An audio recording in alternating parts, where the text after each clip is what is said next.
You're looking at beautiful Mount Rainier, just east of Tacoma, Washington here.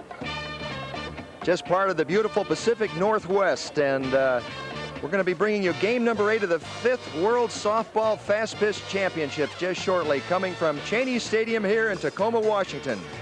And game number 8 will feature two excellent ball clubs, the undefeated United States of America against a very, very tough New Zealand team, with the winner advancing into the championship game against Canada. This game is being brought to you by Budweiser Beer. For all you do, this Bud's for you. Hello everyone, I'm Wes Parker along with Irv Brown here. We're in Tacoma, Washington, where it is slightly overcast, but a very nice day for baseball, about 65, 70 degrees. Two teams just about ready to get underway. And Irv, this is going to be a classic match. They played once before with the USA emerging on top, but today New Zealand is pitching their best pitcher, Mr. Herlihy. Mr. Herlihy beat him 7 out of 10 times last year when they competed in the same league. The United States feels that they can handle this guy, and of course New Zealand is really on a roll now. They feel that they've peaked under him. It's going to be a great ball game. They predicted Canada, New Zealand, and the United States would be the top 3 teams. Canada already in the finals. One of these teams will be in the finals. We're going to have a great one, Wes. And the USA with a fairly pitching-rich ball club, pretty deep in pitching. They've got Darcy going today, and we've heard a lot about him, how good he is. Darcy is supposed to throw the ball well. There could be a last-minute change. They might go with Garrison, but irregardless, both are very, very capable. It should just be an excellent go. One break could win it all. Well, as you said, New Zealand, the United States, and Canada are the 3 top teams. The winner of this game, as we said, will advance on to play Canada in the championship game. This should be a very excellent ball game. We'll be right back with it after this word.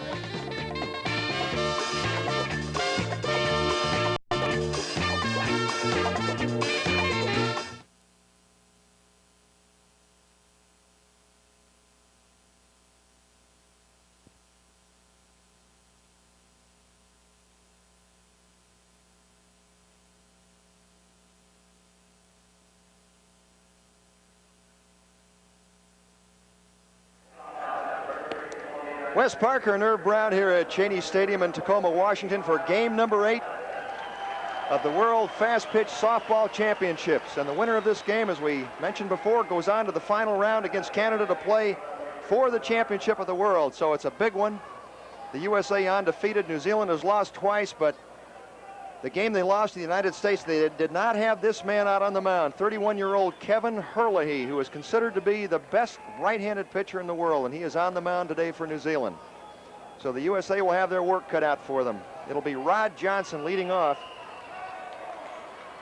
Herlihy won a big game last night, or in the previous game that New Zealand played, to put New Zealand into this game against the USA. He went 8 innings then, so he is coming off of a lot of work, and Irv will have to see what kind of stuff he has. It's kind of hard for these pitchers to come back, but they seem to be able to do it. Well, you know, Wes, I was talking to one of the representatives from New Zealand. I asked him that same question. He looked at me like I was nuts. He says, come back. He could throw twice in one day, so apparently it doesn't bother this big horse. He really turns it loose. He's got the good rise, and of course he'll throw the change if you get out on that front foot. Well, there's a fastball outside. Most of the softball pitchers feature 2 primary pitches, one the fastball that rises and the other the fastball that sinks. Herlihy, the last time we saw him pitch, through all kinds of risers, just about 95% rise balls. They can also throw some curves, balls that will break up and into a left-handed hitter, such as Rod Johnson is, and they will change speeds. The ball comes in very close to 100 miles per hour, and they'll change it down to about 50, 60 miles per hour. It's just a tremendous contrast. Really keeps the hitters off balance. And if you're a windmiller, as Herlihy is, and you've got a change, that's really a lethal weapon. Good smoking fastball up and away. 1 ball, 2 strikes to Rod Johnson, leading off for the USA here in the top of the 1st inning. The USA, the visiting team, decided by a coin flip about a half an hour before the game started. Those bats are aluminum that you see Johnson has in his hands there. They're only allowed to be 34 inches in length. They cannot weigh more than 38 ounces, all part of the international softball rules.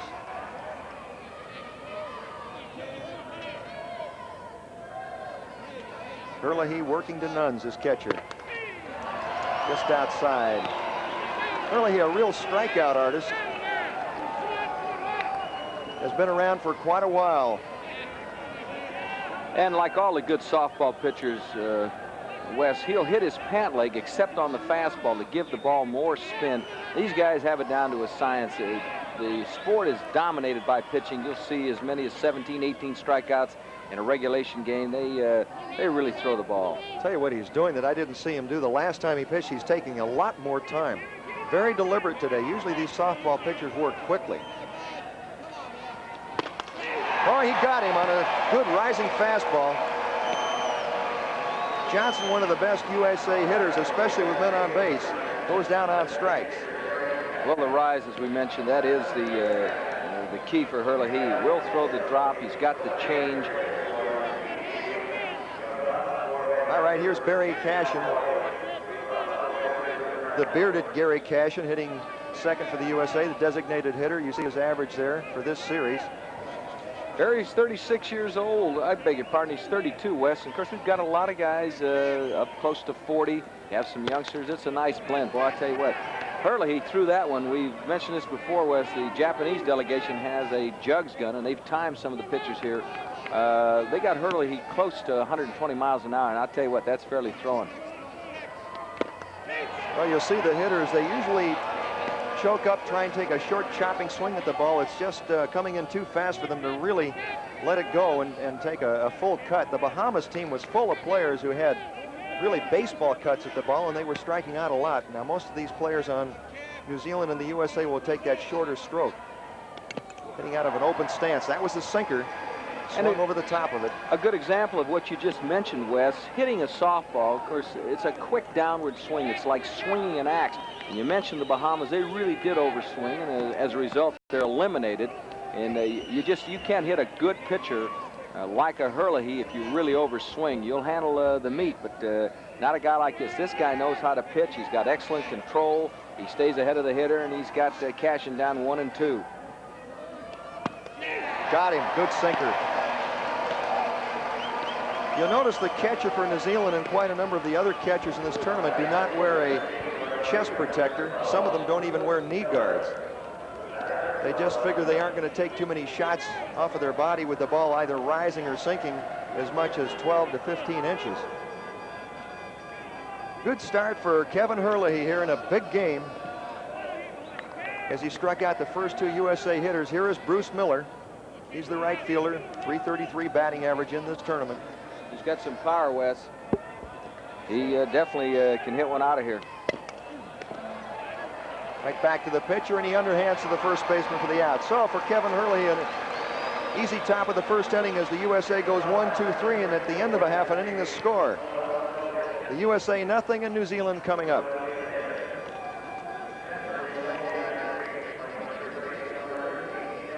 Well, you know, what's interesting about Hurley to me, Irv, is that he pitched very well against the USA team last year. He pitched for a Saginaw team in 1979.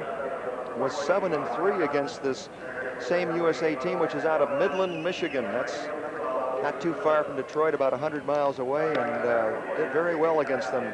He was held out yesterday because the New Zealand coach pretty much felt that New Zealand would be in the Final Four without his services, and they wanted to save him for this big game against the USA, who he is 7-3 against. Well, I think the strategy really is correct. It is done a little differently. They could afford to lose in one of those earlier games. It's on the line now. The winner of this ball game is going to play Canada for all of it. So New Zealand knows what they're doing. And, you know, Wes, they have got a lot of people who have followed this ball club to Tacoma, Washington. They are really wired up. They love Hurley. They've got a special cheer for him. They've got a special song. And I'll tell you, the enthusiasm here, for me, has really been something. This town has just jumped all over this tournament. The attendance has been tremendous, and the people following it have really gotten involved. Attendance is at an all-time high. It started on July 11th, and they're up over 65,000 already for this tournament. This is a minor league ballpark here, AAA park in the Coast League. The Tacoma team plays here, hardball, and they're on the road right now, so it's been turned over to the softball players, and they're really putting on a show. Ground ball down to second base. That's Peter Hartley, the New Zealand hitter, and he is thrown out. So one pitch from Chuck Darcy and one out for New Zealand. Listen, this Darcy, we've been talking a lot about Hurley. Darcy's no guy named Joe. He can throw the ball. He's got all the pitches. I like his change. I don't know how much he'll go to it today, but once again, Wes, not to be a broken record, but if a windmiller has got a decent change, it is just lethal. It's so hard to follow. Well, remember, these fellows are all amateurs out there. Most of them, in fact, almost all of them have jobs on the side. They take time off from their work to come out here and become a part of this tournament. Traveling from all parts of the country. Darcy throwing hard, good hard sinker, as you see. This tournament began with 14 teams. It is now down to 4. Actually 3 with Canada's victory today over the Bahamas. They are in the finals. And there's the changeup. That is a tough pitch, I'll tell you. That windmill gets going, and if you keep that motion constant. We saw a young guy from the Bahamas by the name of Johnson, one of the best athletes I have ever seen. And the guy threw a no-hitter, Wes. He was perfect for 7 innings. His ball club, it took him 9 to win it, and he had the best change you'll ever see in softball. Fly ball to the outfield. Center fielder Cotter coming on, and he puts it away. So Chuck Darcy is rolling along. He gets the first 2 hitters. That was Wayne Nichols, the third baseman, who just flew out. And here is John Lowes. John Lowes, a designated hitter for New Zealand. Got a lot of power, Wes. This guy really can go downtown on you. Had a real nice chat with John yesterday, or in a previous game that New Zealand had played, and what a pleasant young man he is. Of course, all the New Zealanders speak with that nice British accent, very civilized, cultured fellas. He chops this one foul. And he was telling me that they really are true amateurs, Irv.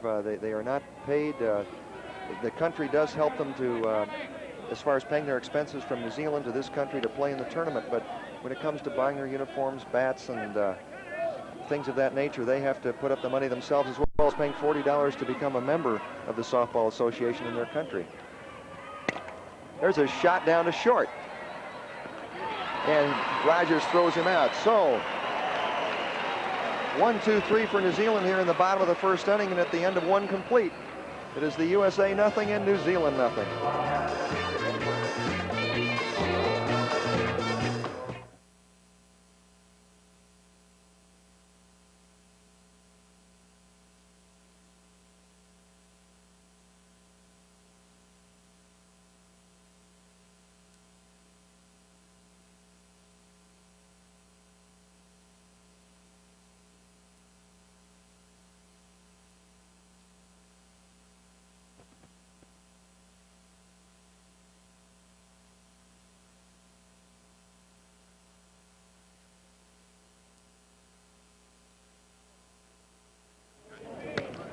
Let's have a look here at Cheney Stadium in Tacoma, Washington. As we mentioned before, it's a AAA baseball park. Tacoma is a farm club with the Cleveland Indians, but they have shortened it up considerably for the softball tournament. They put a temporary fence out there in the outfield. As you can see, it's 250 feet all the way around from foul line to foul line. They've shortened the pitcher's mound, flattened it out. In softball, the pitcher's mound is flat. The base paths, of course, are shorter. And this is a game of real speed compared to baseball. They also, because of a softball rule as to the distance of the backstop behind home plate, have had to build an artificial one here, or a temporary one, which resides about 25 feet behind the catcher. And here is Jeff Peck, the cleanup hitter for the United States. Jeff Peck, a Michigan boy, went to Eastern Michigan College. He was an All-American baseball player there in the NAIA. His team won the NAIA tournament one year, and then he was signed by the Phillies. Played a couple of years of minor league baseball for the Philadelphia Phillies before giving it up and turning to fast pitch softball. Wes, he's got the good-looking stance. He's got that back foot at 90. He'll have his front foot at 45, and he keeps the hands around the letters, which you really like to see a guy start those hands around the letters. A lot of people will start them up higher or low, and then you've got to make an adjustment. And, this guy has got good hitting fundamentals. 2 balls, no strikes to him. Early he misses the outside corner again, so he goes 3-0. Early, an excellent pitcher, as we mentioned to you before, considered by many people for years to have been the best right-handed softball pitcher in the world. 31 years old now, trying to get his club into the finals. And he's way high with that one, so a walk to Jeff Peck, and walks are very important in slow pitch softball. So many games are decided by low scores of 1-0, 2-1. Anytime you get a base runner it's significant. Now, what they usually do in a situation like this is try to bunt the runner over. You'll notice the first and third baseman are playing in very, very shallow. They do anyway, but in a bunt situation, they come even closer, about halfway between their bags and the plate. And they'll try to get that force out at second base to keep the runner from getting into scoring position. Well, everything is to get the runner to second in softball. And, Wes, honestly, we've seen 90% of the situations, in this situation, I should say, where they will lay it down. I think we can look for it here. Now, sometimes the USA will hit and run on the first pitch, so keep that in mind, too. Look how close those infielders are. Well, that's 5 balls in a row from Kevin Herlihy. He's having trouble finding the plate. Remember, in a previous game, he pitched 8 innings and has already pitched quite a lot in this tournament. It's possible that he might be somewhat tired, but usually these pitchers can handle that. Back down to the third baseman, and he's going to go to first, so the sacrifice works. Russ Van Zorn gets the runner over. Van Zorn really did his job. To be a good bunter, if you just catch the ball, we'll take another look at Van Zorn's techniques. It's a little more difficult with aluminum rather than wood because it's a little harder, whereas wood, you can kind of drop it. You catch the ball, you trigger finger the trademark, and as you see the result, we've got a runner at second base with Jimmy Wright coming to the dish. Van Zorn's a good all-around ball player. Yesterday, we saw him hit a home run against the same New Zealand club to help the USA win that game 2-0, and today he sacrificed bunts. Here's Jimmy Wright. That ball misses off the outside corner. The United States undefeated in this tournament. Canada also undefeated, but in a different bracket. Canada has won their semifinal game, so they are in the finals, have not lost. The United States, by winning today, will meet Canada, or would meet Canada in a battle of unbeaten ball clubs. Jim Wright's 29 years old, Wes. Really can play anywhere. His regular position is first base, but he can fill in and do a lot of things for you. He's been a member of this McCardle team for 9 years, so he does know the territory. Interesting thing about Jim Wright being 29, he's the only 20-year-old on the club. Everyone else is in their 30s. USA with one of the oldest clubs in this tournament. Most of the clubs have players in their 20s, about half in their 20s, half in their 30s. 2 balls, 1 strike, 1 out. The USA with a runner at second base, no score, and we're in the top of the second inning. It's the USA versus New Zealand. Jimmy works for McCardle, the sponsor back there. He sells cars for him, so I imagine he could probably get off and run around the country a little bit since he's representing them. Well, all these fellows have jobs on the side, and it's quite a change from professional sports. This ball popped up. Good rise. The third baseman coming down the line, and that is Nichols who makes the catch.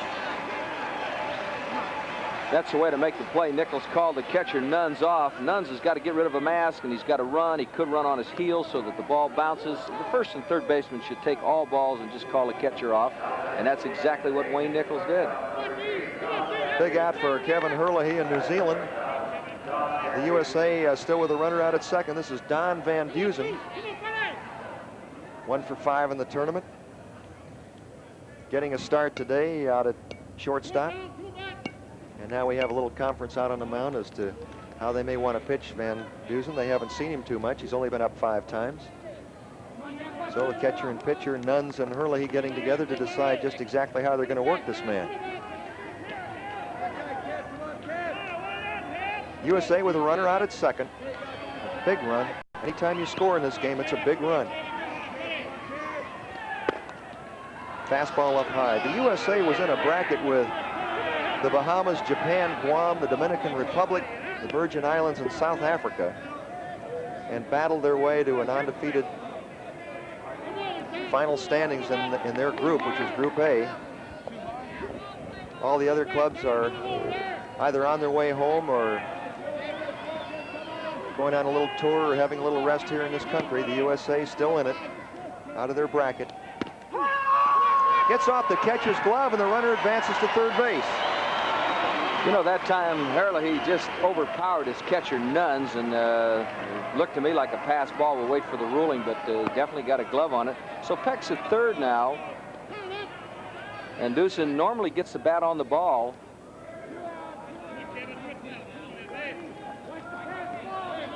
All right, they're checking the count. Scoreboard says 1-1, but apparently the umpire is signaling 2 balls, no strikes. So let's see. Now this is that may be a big play, Irv, for the runner to be able to get over to third base, because now he could score on any kind of an infield base hit.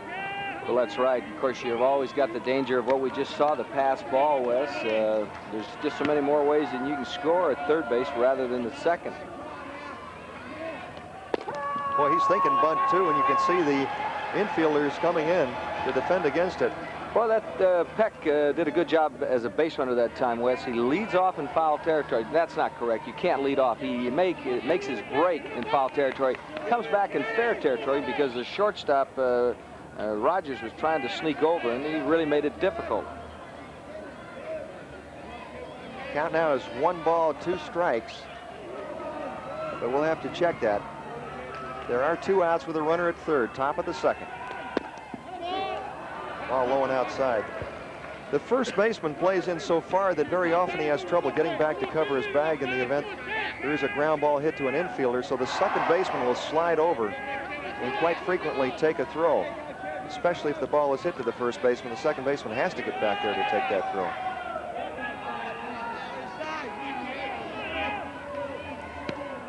Kevin Herlihy working slowly, trying to get out of a jam here.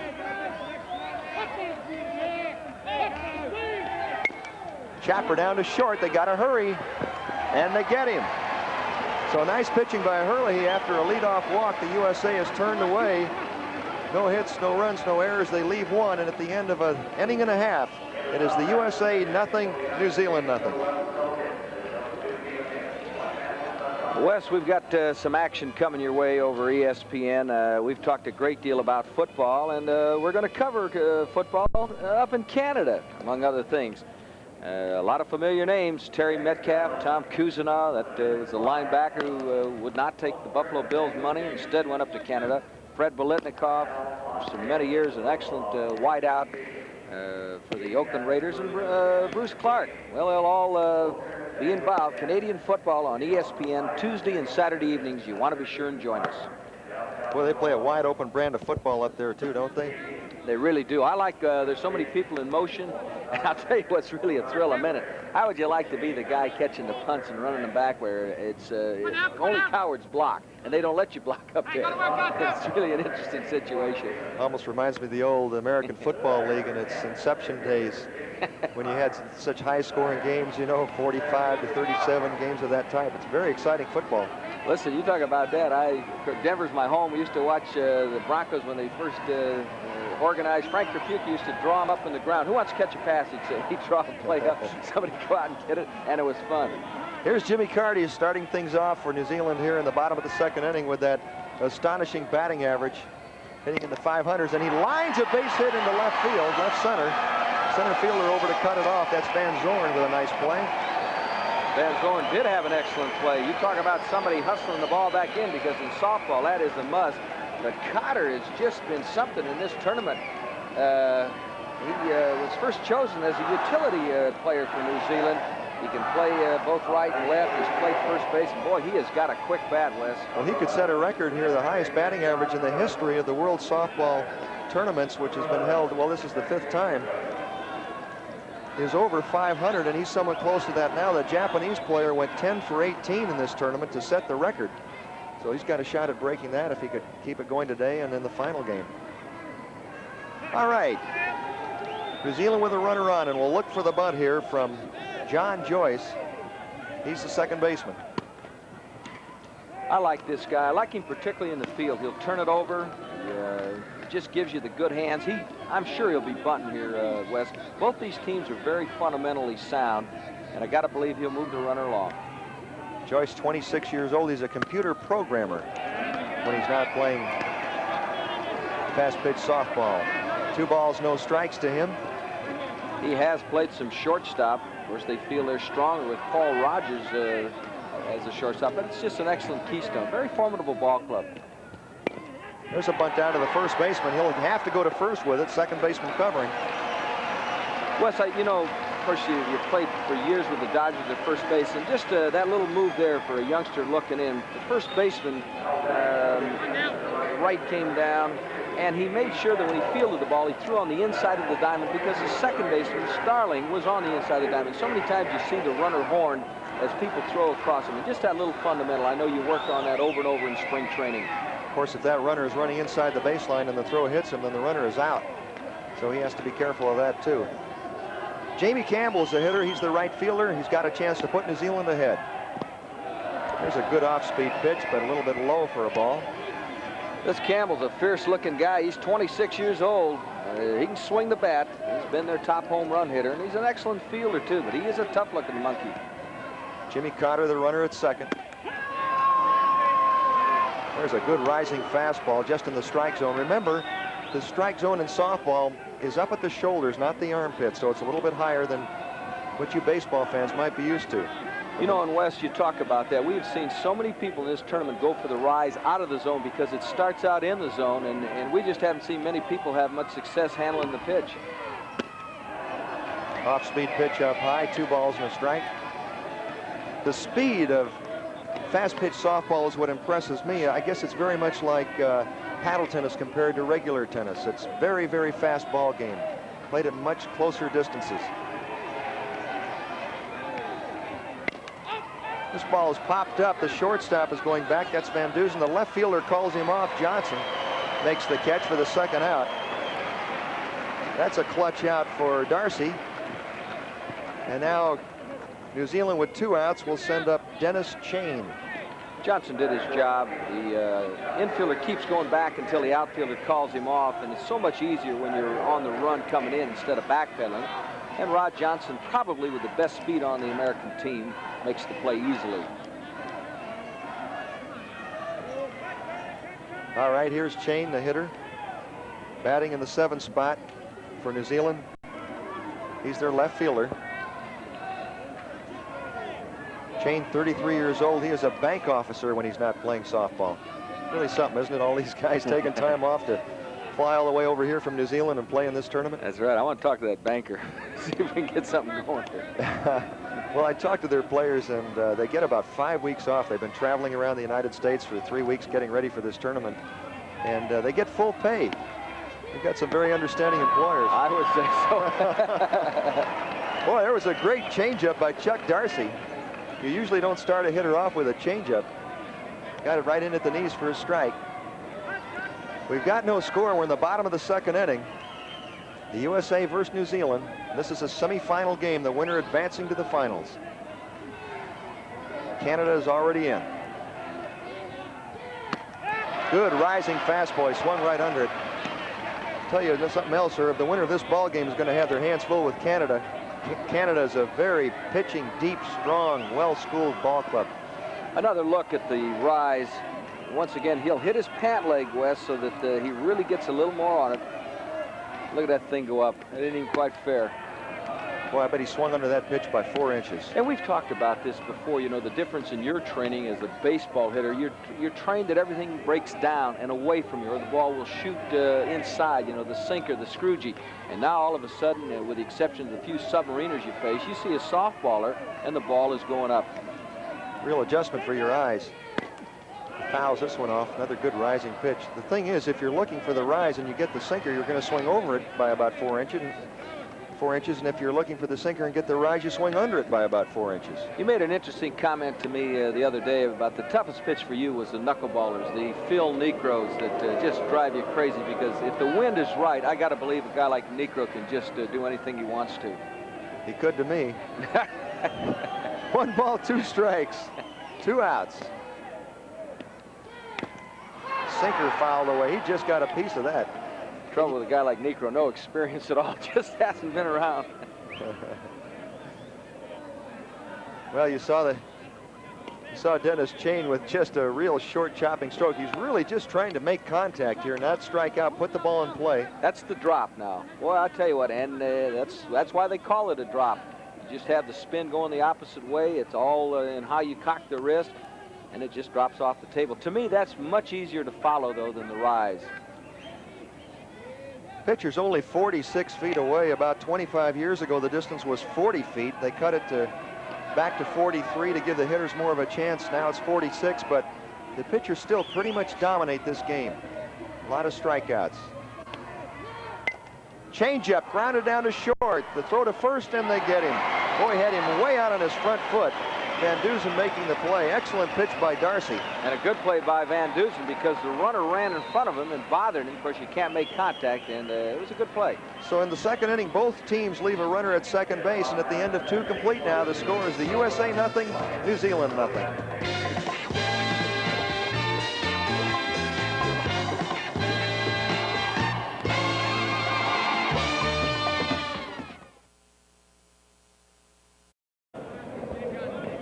Well, there's a shot of the scoreboard out in right center field here at Tacoma Stadium, and there's a nice hello to your 3 announcers here for these games. We've been bringing you the games here on ESPN exclusively over the last couple of weeks, and we certainly hope you're enjoying them. Top of the 3rd inning, as you see, it's the USA versus New Zealand. The USA is the visiting ball club. No score in the game. And the United States will be sending up their number 8 hitter. This is Nelson Cronkright. He's 33 years old and is in auto sales. Left-hand hitter. Left-hand hitters have quite an advantage in this game because of the shorter distance between the plate and first base. They've got about an extra step and a half to beat the infielder's throws, and there's a good fastball. You know, and the one thing I would think playing against the United States, as many lefties as they have in the lineup, Peter Hartley has got to really be alert at first base. You either do or you don't. You're in so close, and Wes, it'd be a very, very difficult thing to be a first baseman in fast-pitch softball. You have got to have great quickness and great agility. Certainly do at both first and third base. There are a lot of right-handed hitters, too. Those 2 guys are good athletes. They have to be. You know, and a good point, but the thing that really impresses me about good first basemen, as we see just how close they are, is not only do you have to have agility, you got to hustle back to the bag. They're always on the move because guys are faking bunts and you're stepping in, and then all of a sudden somebody hits one on the ground. You got to get back to the bag. That's why it's harder for the first baseman. You're absolutely right. He has to worry about covering his bag as well as fielding his position. 1 ball, 2 strikes to Nelson Cronkright. Ooh, the big horse really came with a drop that time. Herlihy's got all the pitches. Doesn't throw the drop that often. He likes to throw that rise, get it around the letters, and then it just goes out of the zone. And I just really haven't seen anybody handle the good rise since we've been at this tournament. Oh, you're right about that. And you can really tell the importance of this game by how slowly both pitchers are working. It hasn't been common to see this. They've really worked quite quickly throughout this tournament up until now. And you know, the one thing that would bother me in the infield, Wes, if they work quick, you're not on your heels. And they have been working quick, as you pointed out, the entire tournament. And today, they're not. And it's not a warm day. It's perfect. It's cool. It's a great time to be going. So the heat has nothing to do with it. It's about 70 degrees. Overcast day, but very, very beautiful for baseball or softball. Boy, he just missed with that one. Now the count runs full, 3-2. We already told you about how walks can kill you in this game, so Mr. Herlihy is going to have to try and find the strike zone with this pitch. One of the reasons why we have better hitting in fast-pitch softball, Wes, is that the pitchers do have better control. You know, you're not going to hang in there when somebody's throwing 100 miles an hour and it's ball 1, ball 2, hit you in the seat of the pants. And we had a lot of people going to slow-pitch softball, and now fast pitch is really starting to make a comeback because the pitchers have better control. Well, let's check Herlihy's control right here. The 3-2 pitch. Oh, I got him looking. Boy, just took a little off. Cronkright looking for the fastball, apparently, and he goes down. That's the 3rd strikeout for Big Herlihy. Talking about the importance of walks in the game preceding this one for Canada, they went extra innings. Herlihy was the pitcher, and in the bottom of the 8th inning, pitcher from the Chinese team walked in the winning run with the bases loaded to allow Canada to win that game 2-1, or New Zealand to win that game 2-1. And you know, Wes, the people here just went crazy for China. That is a coming power. They're going the same way they did with the Little League team. In fact, the manager used to have that Little League team, and he's got some of the players, and you can see good things ahead for them. I think you're right about that. We've certainly seen that in their Little League play. They're well-coached, good athletes. This is Jack Starling. He is the player manager of the United States team. Put himself in the 9th spot in the lineup. I said, why do you hit 9th if you're the manager? He said, well, if anyone complains about it, they don't have very far to go. He said, all I have to do is answer to myself. Well, Jack is the playing manager. He took the place of Terry Collins, who went back to the system you're familiar with, the Los Angeles Dodgers. So that's kind of a nice break for Terry Collins. Let's see what Mr. Starling does for a living. Jack Starling, player manager of the team. He is also in auto sales, 30 years old. 1 ball, 1 strike, 1 out, top of the 3rd. Ground ball right back to Herlihy. And he lobs the ball over to the first baseman, Hartley, for the out. So 2 down here in the top of the 3rd. A good fielding pitcher really helps his ball club here. We have seen some excellent fielders. Herlihy wouldn't really impress you as a guy with quickness or agility, but once again, getting back to that youngster from the Bahamas who threw the no-hitter, Johnson. That guy could do anything he wants to. He could do a halfback in football. Looks like he could run a quarter. He was really a good-looking athlete. One of the best athletes I've ever seen. You're absolutely right. We're talking about a pitcher for the Bahamas team who has been eliminated. A fellow named Richard Johnson, who pitched a 9-inning no-hitter. Ground ball to short, and they throw him out. So the USA, that was Rod Johnson hitting, goes 1-2-3 here in the top of the 3rd inning. And now at the end of 2.5 complete, it is the United States nothing and New Zealand nothing. Well, Wes, I'll tell you what, we've talked about football, we've talked a little softball, ESPN's going 24 hours, we've got auto racing. How about boxing? Are you interested in boxing, Mr. Parker? Matter of fact, I am. I was a big fan of Muhammad Ali's when nobody else liked him. I was saying, hey, it's not bragging if you say it and then do it. That's right. Well, anyway, we've got it. Live professional boxing is back on the weekly network television scene. And guess what? ESPN has it.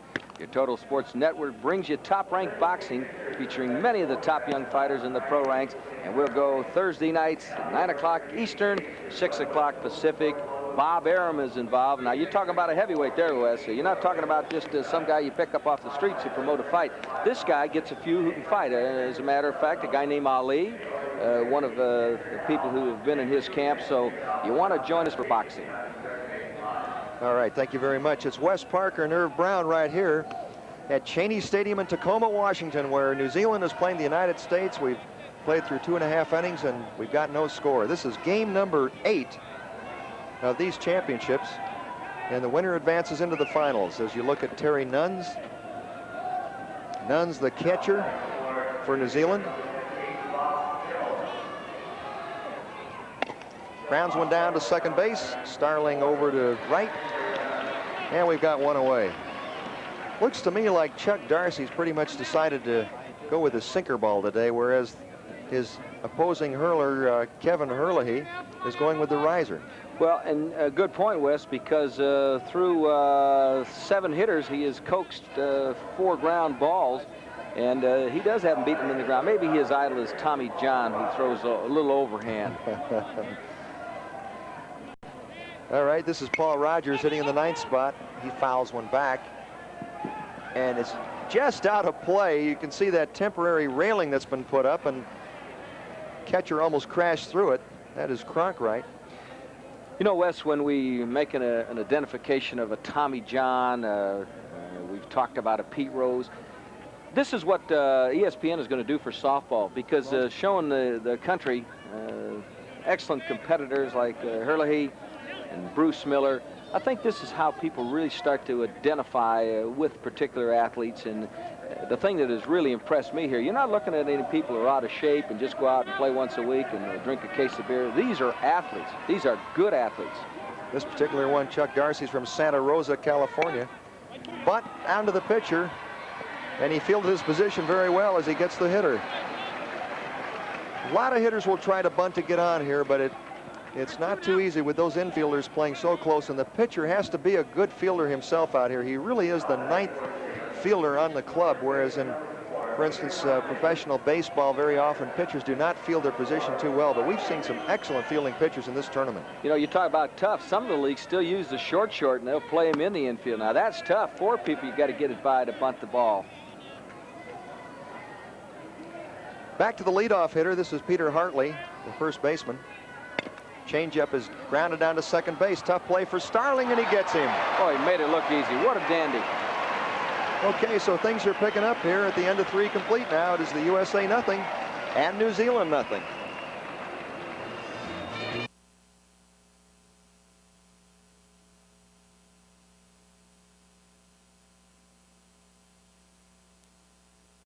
USA versus New Zealand. We have no score. The USA will be sending up their second, third, and fourth hitters. And it'll be Barry Cushion, Bruce Miller, Jeff Peck. Barry Cashin struck out his last time up. So far, the USA does not have a hit. New Zealand only has one. Cashin, of course, with the beard, as you see. He's one of the few that does wear a beard out here. And his nickname is the GOAT. Chopper back to the pitcher. Herlihy throws him out. Good defense in this game so far. We should mention that these clubs are limited to 17 members. That's the number of players that they can carry on their roster. Most of them played together as a team during the regular season. Season going through the summer here. Of course, in New Zealand, the seasons are reversed. The USA picked up 4 extra players. They had 4 players who did not want to come to the tournament or who had to go back to work for one reason or another, so they picked up 4 players from other teams. But basically, it's a unit that stayed together most of the year. In fact, the USA team is from Midland, Michigan, and they are the United States champions. They won the USA championship last year, and they will be going on to defend their title in September of this year back in the USA. Fly ball hit deep to center field, going way back is Van Zorn, and it's off the wall.